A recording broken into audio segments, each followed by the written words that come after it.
imana yacu arakize. Imana yacu icyo ushaka imana yacu umutima wawe, your heart. Richo mbonye ujya Canada akicugusa akasimbuka. Richo mbonye imana ikujyana mu Faransa akongera agahindukira akitegisa. Mbonye imana igutwara muri Norvège. Nge ntabwo ndabona umuhanuzi aza ngambire mukozi w'Imana Juda, ye bawe imana irambwiye ngo ejo uzajya Malawi. Mbonye ugeze Zambia Richo akicugusa. Mbonye ujya Burkina Faso kwa Ibrahim Traoré. Ntabwo ndabona umuntu uhanura gutyo kuko arabizi abihanuye nta mafaranga yabona. Shalom nizere komeze neza jana kujana muri hose. Rero ni Juda Manzi, rero ngiye kuza mu ijambo ry'Imana uyu munsi kuri Cape Max TV. Muzajya muhabona ijambo ry'Imana. Muri no minsi mfite ifuhe rikomeye ryo kubona abakozi b'Imana bakaye batwigisha ijambo ry'Imana nkuko bikwiye, bakaryigisha bakaricengera, ariko siko bimeze. Ahubwo urabona rwose ko hari ikibazo cyavutse muri no minsi. Abakozi b'Imana barahanura ibinyoma. Turi mu minsi ya nyuma rero, ariko muri gofuhe byinshi rero nifuje kujya ncisha ijambo ry'Imana kuri YouTube channel ya Cape Max TV. Rero aho uherereye hose rero mu Rwanda cyangwa se mu Burundi, muri Afrika y'Epfo cyangwa se aho uherereye mu Burayi bwose, nyamuneka ucyumve ijino jambo ry'Imana, uryemere uryizere, kandi nzi ko riri bukubohore. Ku mwanya muto tuba dufite tuzadukoresha neza, ariko tubabwira tuti Uwiteka Imana abaho umugisha, Uwiteka Imana abagenderaho muri hose, kandi Uwiteka Imana abane namwe mu byo mukora byose bya buri munsi. Ni Cape Max TV rero, mukore sabone cyangwa subscribe kugira ngo tubane natwe mu biganiro byacu. Ariko ni mubasha kumva rino jambo mukumva munezerewe naryo, mujye mukomantinga hasi mutubwira muti twanezerewe mukozi w'Imana, kandi nibinashoboka mujye musiga nimero zanyu za telefone maze tunabasengera. Gusenga ni ubuntu, kubasengera ni ubuntu, ntago ari amafaranga nkuko abahanuzi b'ibinyoma babigenza ngo mpereza metero ry'ishimwe ngo kugira ngo byende gutya. Reka ubuhanuzi butavangitse. Iri ni ijambo ry'Imana, niryo jambo ryonyine, niryo jambo Imana duhaye ririmo ubuhanuzi butavangiye na rimwe. Reka tubasome rero mu byakozwe no kugira ngo tubashe kunezerwa n'ijambo ry'Imana. Haleluya. Twagiye. Herode ashaka kwica Petero. Ni byakozwe n'intumwa 12. Herode ashaka kwica Petero, marayika aramukiza. Reka dusome ku murongo wa 6 ngo Herode araye ari bumusohore.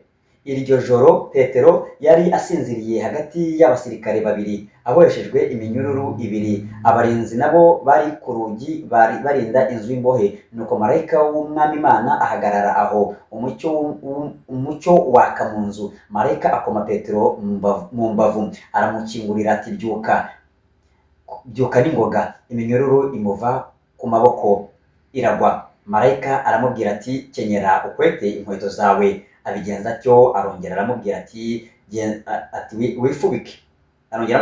wifubike umwitero wawe unkurikire. Arasohoka aramukurikira, ariko ntiyamenya ibyo marayika akoze ko ari by'ukuri, ahubwo agira ngo abirose mu nzozi. Mwakire neza ijambo ry'Imana. Ndisomye sinisome ryose, ariko nizi ko izi nkuru mwese murazizi. Izi nkuru nta muntu utazizi, izi nkuru murazizi mwese. Reka turyinjire muri ijambo tubisobanure uko riri. Haleluya. Uyu Herode yari umwami. Uyu Herode yari yaragize kizigenza muri ibyo bihe. Uyu Herode yarenganyaga abana b'Imana. Uyu Herode yakoraga ibishoboka byose kugira ngo yice itorero ry'Imana, yice abakozi b'Imana, yice abahanuzi, yice abapasiteri, yice ababishop, yice. Ariko umunsi umwe akora mistake. Haleluya. Umunsi umwe ngo Herode akora mistake, amaze kwica aba Yohana n'izindi ntumwa, aravuga ati reka twiyongeze Petero. Agira gutya aramufata koko amujugunya mu nzu y'imbohe. Haleluya. Bano b'Imana, ndagira ngo mbabwire nti muri bino bihe turimo bya none by'iminsi ya nyuma, dukeneye Petero number 1.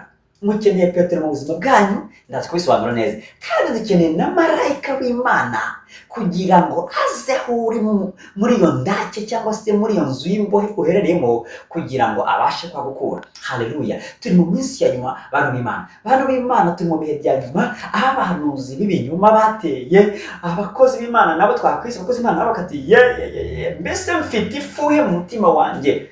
Abakozi b'Imana nyakuri twakabaye tuhagurutse, Imana duhaye ijambo ry'Imana, Imana duhaye byinshi, iratubwira ngo bana banjye mbahaye ubumenyi, mbahaye ijambo, mugende mubwiriza amahanga, muhindure benshi. Ariko twararyamye, wararyamye nawe, ariko Imana yakuvuzeho kera wararotaga ntukirota, kera warerekwaga ntukerekwa, kera wabonaga, mbese Satani arakwicariye.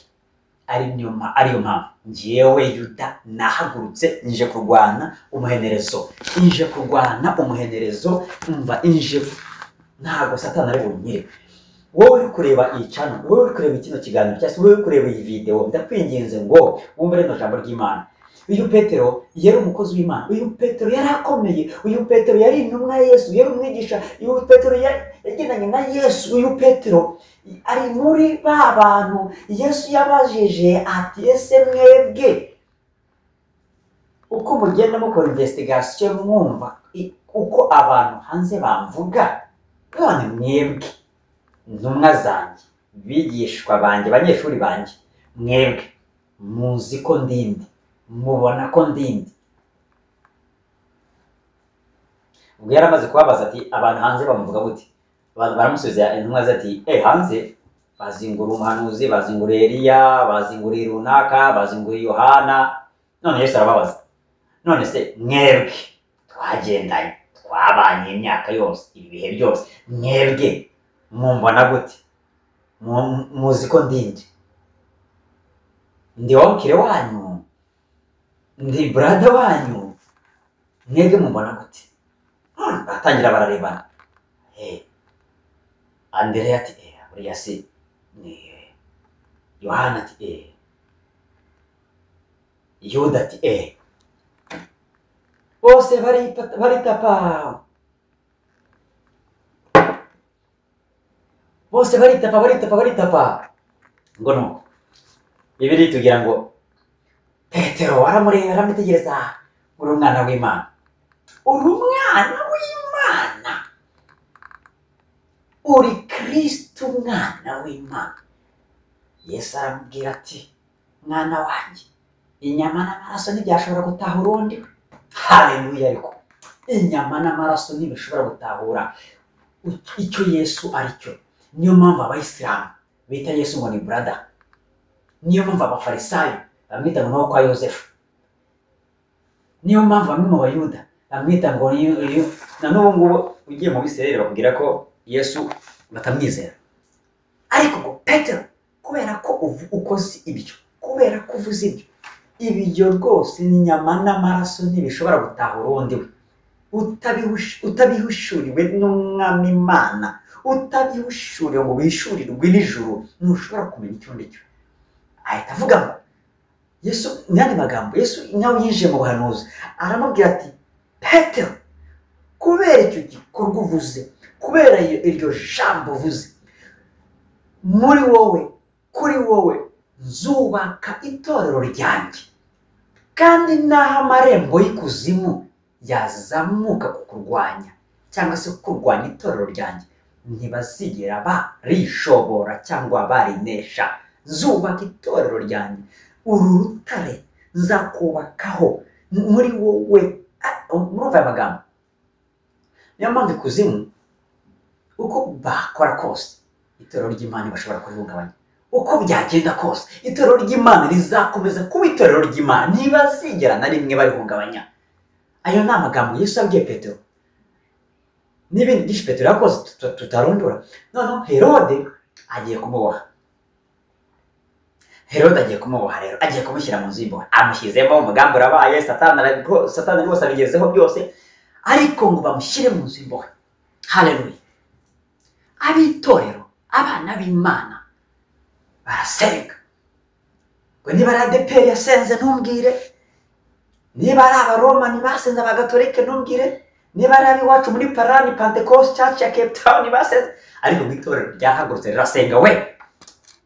byari bikwiye yuko umwe muri twebwe nafatwa itorero rihaguruka, byari bikwiye yuko umuturanyi wawe nafatwa ukaba uzi ko ari ufite amakuru, uyu ni umwana w'Imana.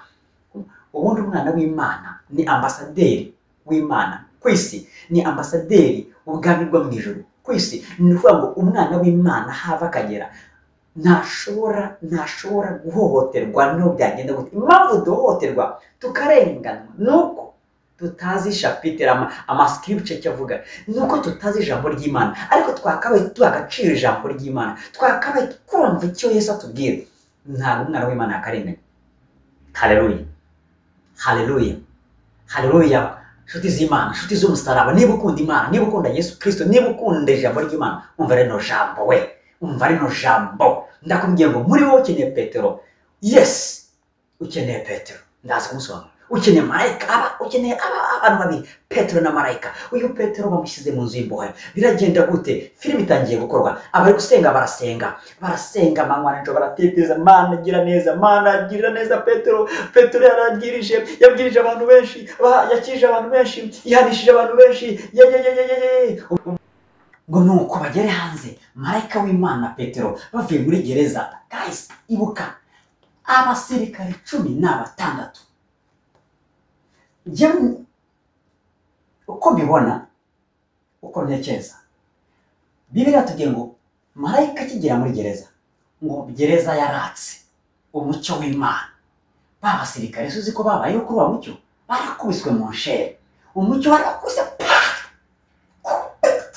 Ndasenga Imana ngo umucyo w'Imana umurekere gukubita abanzi bawe. Ndasenga Imana ngo umucyo w'Imana umurekere gukubita abadayimoni bari mu buzima bwawe. Ibyanze kugenda bigende mu izina rya Kristo, bigende mu izina rya Yesu Kristo. Business igende katika jina la Yesu. Ndasenga Imana kugira ngo ibitamuvinga bimuvinge, abadayimoni bakujengereje, abarozi bakujengereje, umucyo w'Imana umurekere kubamenyasa, kubita maze bakume amaso katika jina la Yesu. Ngo marayika w'Imana ari muri gereza, umucyo w'Imana ngo gereza iraka.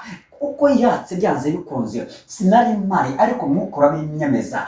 Uko byagenze kose, babasirikare bose barakubiswe, bakubitwa n'umucyo w'Imana, bakubitwa n'icyitwa urumuri rw'Imana. Haleluya. Marayika w'Imana astepinga mu nyubako muri gereza. Ndasenga n'ingingo Imana kugira ngo marayika w'Imana amanukire ubuzima bwawe, astepinge mu bibazo byawe, astepinge muri gereza urimo, astepinge mu gahugi urimo katika jina la Yesu Kristo wa Nazareti.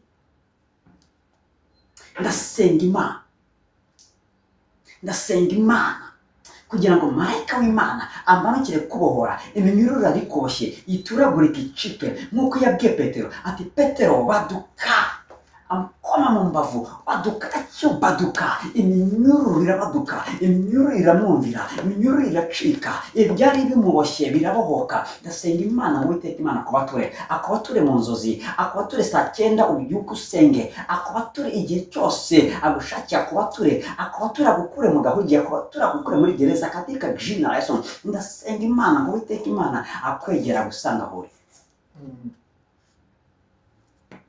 Wowe uri kureba kino cyigisho, akira umugisha w'Imana, akira gukomera kw'Imana, akira ubwiza bw'Imana, akira umugisha w'Imana mu byo ukora byose, mu byo umutima wawe werekejeho. Ndasenga n'ingingo ngo Uwiteka Imana abiguhe.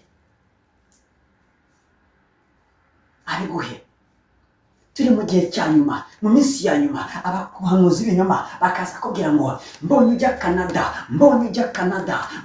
Canada. Ngariko kugira ngo ibi byose tubigeraho, kugira ngo Uwiteka Imana speeding urugendo. Itiro ryishimye,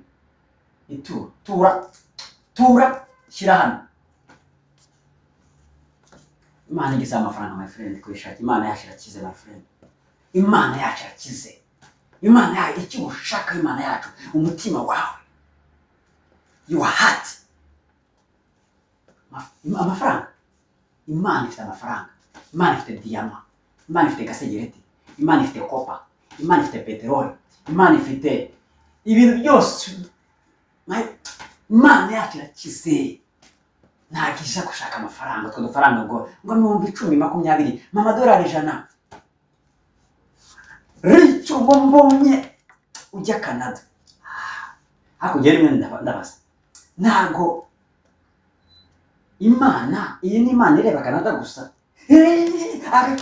Akicugusa agasimbuka ricu, mbonye Imana ikujyana mu Bufaransa akongera agahindukira akitegisa, mbonye Imana igutwara muri Norvège. Njye ntabwo ndabona umuhanuzi aza ngambwire, hey mukozi w'Imana Juda, yebawe Imana irambwiye ngo ejo uzajya Malawi, mbonye ujya Zambia, ricu akicugusa, mbonye ujya Burkina Faso kwa Ibrahim Traoré. Ntabwo ndabona umuntu uhanura gutyo, kuko arabizi abihanuye nta mafaranga yabona. Abihanuye akateka generous, ntabwo nzajya Malawi, ateka generous. Njyewe njya Zambia, njyewe njya Zimbabwe, wahagiye se wenyine, wahagiye wenyine. Ariko Canada, cyumva Canada, Ufaransa, Uburayi, muhumuke. Ndasenga Imana ngiguhumure, ndasenga Imana ngiguhumure muri iyi minsi ya nyuma. Uwiteka Imana aguhumure, Uwiteka Imana akwereke icyerekezo cyiza, Uwiteka Imana akwereke inzira nziza, agukure mu bidafite umumaro mu izina rya Yesu Kristo. Iyi Bibiliya mubona kino gitabo ni ijambo ry'Imana ritavangiye. Ubu ni ubuhanuzi bw'Imana. Ushaka ubuhanuzi, ushaka gukomera, ushaka Canada, ushaka aho ushaka kujya hose, soma, sobanukirwa, hugukirwa. Ngo nuko ako kanya bageze hanze, haleluya. Ariko ntaragera hanze gatoya, ngo bakiri imbere, bakiri muri ya nzu y'imbohe, wa mucyo w'Imana maze kwakubita abasirikare bose baryamye bahwereye. Intekerezo zanjye mpita nsubira mu myaka 4000, nibuka kwa Aburahamu, igihe Aburahamu yarari imbere y'ihema rye, nagiye kubona abana b'Imana, abamarayika b'Imana barageze, barakomanga, ati Aburahamu, karame boss. Aburahamu akibabona arubarara, arabaramya, ati ndanze bikunze mwatumwe tu muri abana b'Imana. Bari baje gukora iki? Bari abana b'Imana, bari abamarayika, bari baje kureba, kugenzura, kuneka, kugira ngo bumve koko icyo Sodoma na Gomora bayivugaho nibyo cyangwa ni ukubeshya. Uwiteka ntazigera arimbura ahantu, Uwiteka ntazigera yica umuntu, Uwiteka ntazigera akora ikintu icyo ari cyo cyose atabanje kugenzura. Arabanza akagenzura, ese koko nibyo?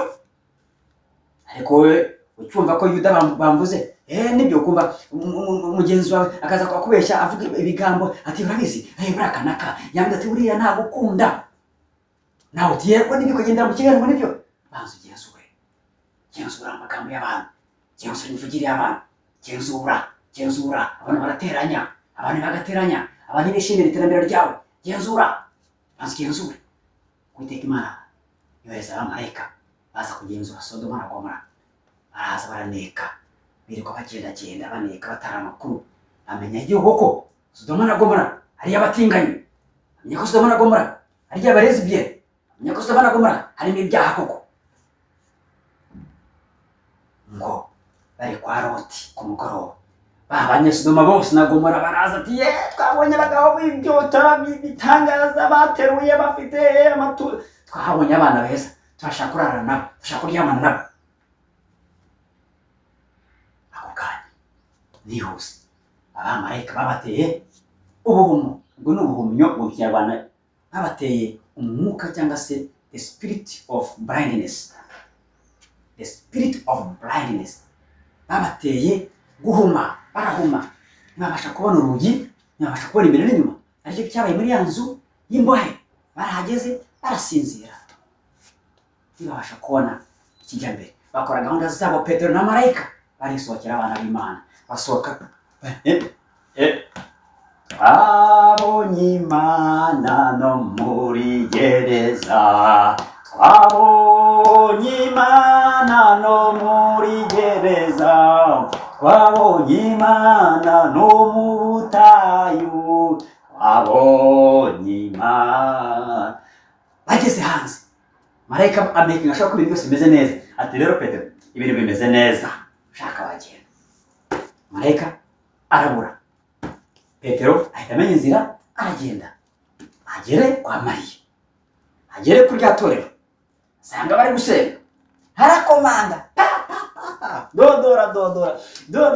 ariko mana abantu badasoma ijambo ry'Imana, abantu badakunda ijambo ry'Imana, ariko mubayeho mutanyamarika, mubayeho mute koko. Aradodora arakomanga, munyingure nahageze, barasenga, abitura baracyasenga, baratitiriza, mana bohora Petero yaje, redi yari gukomanga, Petero yaje, Imana yohereje Petero mu buzima bwawe, yaraje mu buzima bwawe, Imana abarokore murantangaza, abarokore bite mumeze, abarokore nimujye musenga, mujye mushyiramo taboro gakeya, mubanze mwumva ijwi ry'Imana, musenge n'ibyo, ariko mushyiremo agataboro gake, mwumvirize ijwi ry'Imana. Barasenga, mana bohora Petero, mana zana Petero yarahageze, Petero yaraje, yarabohotse. Imana yohereje Petero mu buzima bwawe, ari gukomanga hariya, yakuzaniye ibyo kuzanira, akuzaniye amakuru meza. Petero yaraje, ari gukomanga, ari kudodora, ariko wapi, niwumva ukeneye Petero mu buzima bwawe, kugira ngo Petero aguhe amakuru mashya, aguhe amakuru y'ibyabaye, aguhe amakuru, aguhe ubuhamya kugira ngo nawe wizere, aguhe ubuhamya ati nanjye byambayeho nawe byakubaho, kandi waje kubohora nawe yakubohora. Niyo mpamvu Yesu yaravuze ati nimugire ikibazo cy'ibyo muzavuga mu nkiko, nzaba ndi kumwe namwe mu nkiko, nzabana namwe mu nkiko, nzabavugira, nzabatetera, nitakuwa na nyinyi, nzabavuganira mu nkiko, nimugire ikibazo. Haleluya. Bantu b'Imana, ndagusengeye ngo Imana iguhe kumva ijwi rya Petero, Petero ari gukomanga, Petero yaraje mu buzima bwawe, ariko ntamutahuye. Hari akana k'insuzugurwa kari muri iyo nzu, karaza karumva kwanza, kumva umuntu ari kudodora, karagenda kabe, guys, bantu b'Imana, numvise ijwi, hari umuntu uri gukomanga, ati we acha maneno yako, we nenda kwa kaya kwanza, wowe binde, wowe nuri umudiyakoni, nuri protokole, nuri pasiteri, nuri umwevangeliste, nuri bishop, uri iki wowe?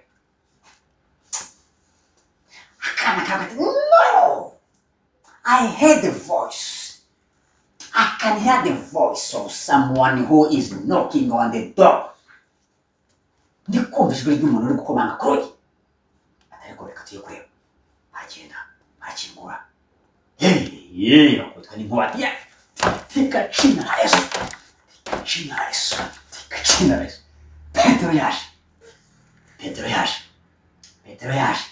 Petero arinjira, ati kumwebweho mwaba bapfu koko, igihe ntare nkomanga, maze isaha nkomanga, nimunyumva, ati twumva guri kiri muri gereza.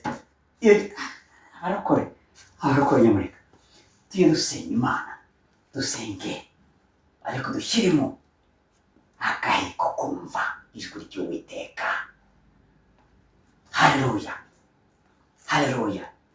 Itorero riranezerwa, ryongera kunezerwa, rirahoberana, bahana high five.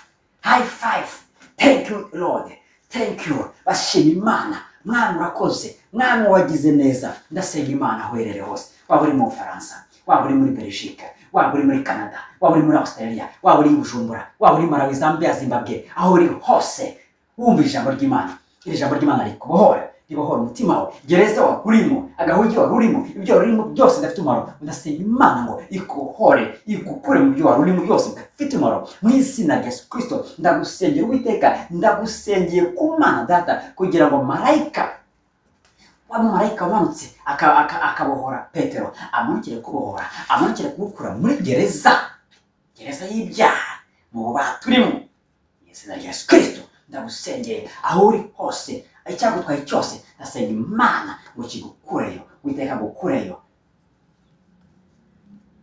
uburwayi burimo ukire mu izina rya Yesu Kristo. Impyiko wari ufite ikire mu izina rya Yesu Kristo. Ibihaha, umutima, ndagusengeye, high blood pressure, tikachina Yesu, ikiri mu mubiri wawe cyose ndakidreninze mubasha mabwa n'ijambo ry'Imana, ndakidreninze katika jina la Yesu Kristo wa Nazareti. Mu cyandiko cyera kigaragara muri Mariko, ndakidreninze. Dufite ububasha bwo kukandagira scorpio, dufite ububasha bwo kurya ku nyumanje ntugire icyo tuba, dufite ububasha turategeka tukarambika ibiganza barwaye bagakira. Wowe uri kunyumva, akira ijambo ry'Imana, hava muri gereza urimo, haguruka urabagirane. Igihe cyawe n'iki ngiki, warashutswe warabeshywe bihagije, haguruka urabagirane. Haguruka ijambo ry'Imana rikuzamure, haguruka. Time is now. Satani no mubeshyi, ariko utazazamuka, arazi ko utazazanzamuka, ariko utazamenya Imana, arazi ko ijambo ry'Imana tazakuzaho. Rikujeho kandi umucyo w'Imana urabagirana, ukujeho ubwiza bw'Imana nabwo burakurasiye. Urajya hehe? Akira umugisha w'Imana, akira komera kw'Imana, akira ijambo ry'Imana. Ntabwo uzongera gufunga ukundi, uzongera kubaho ukundi, uzongera gusuzugurwa ukundi ku marayika w'Imana. Somehow byanze bikunze hari umuntu hirya, hari umuntu uri kugusengera, hari umuntu hakurya, hari umukristo uri gusengera abera utabizi wowe, agasenga agatitiriza amanywa n'ijoro kugira ngo wobeho. Hari abantu bari gusenga, hari itorero riri gusenga, nawe uri muri gereza ariko utazi ko hari itorero, hari abanyetorero, hari abana b'Imana bari gusenga kugira ngo uve mu byaha urimo, ibigeragezo urimo. Igeragezo ntabwo ari karande, nzi ko wakivamo kandi nzi ko wafata umwanzuro katika jina la Yesu. Uwiteka Imana abane namwe. Mwese makurikiye Kati Max, Uwiteka Imana abaho umugisha. Turangije uyu munsi episode ya mbere, tuzakomeza n'indi episode ya kabiri tubabwira ubwiza bw'Imana, tubamenyesha ijambo ry'Imana ritavangiye atari mu buhanuzi buyobye katika jina la Yesu. Thank you Father. Mana, sengera abantu bose bakurikije ijambo ry'Imana, sengera aba bose bari mu Burayi, mu Rwanda, ahantu hose ku isi yose bumva ururimi rw'Ikinyarwanda n'Ikirundi. Uwiteka Imana abaho umugisha, Uwiteka Imana abakore, Uwiteka Imana abafate. Iminyururu yari ibaboshye yose turagurike katika jina la Yesu. Imana ibahe umugisha. Shalom.